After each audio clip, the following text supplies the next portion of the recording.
सम्पूर्ण नमस्कार। अहिले हामी राष्ट्रिय स्वतन्त्र पार्टीका सभापति राहुल लामिछानेज्यू अहिले 24 गतिमा आउनुभएको छ। भर्खरै जनतासँग विरोध खुल्ला भेटघाट तथा सम्बोधन गर्नको लागि आउनुभएको छ। तपाईँ हेर्न सक्नुहुनेछ अहिले यहाँ लाखौंको संख्यामा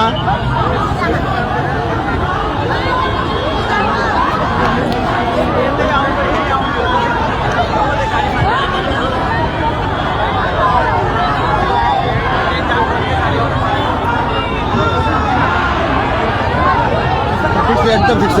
लाइभ बनाइदिन्छ हजुरलाई प्रत्यक्ष देखाइरहेको छ।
तर हामी ढल्न दिँदैनौँ, हामी ढल्न दिँदैनौँ।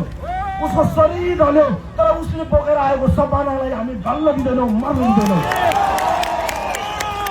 शहीदका आमाहरू आँसु पुछ, आँसु पुछ, छाती डह्रो पार, मुटु डह्रो पार, नडराउ, शिर ठाडो पार। एउटा छोरो ढल्यो होला, लाखौँ छोराहरू देशभरि छन्, नडराउ।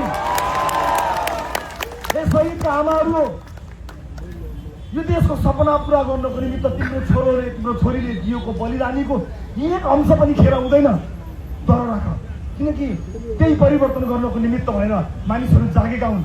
मैले 24 गतेको कुराकानी गरेँ होला, केही घुसपठियाहरू पैसाहरू आयो होला, तर अघिल्लो दिन ताकी ताकी गोली खाए ढलेका मानिसहरूलाई देखेर आक्रोशित जनताले घर घरबाट विद्रोह गरेका हुन्। जनताले गरेको विद्रोह हो, त्यो विद्रोह सामान्य होइन।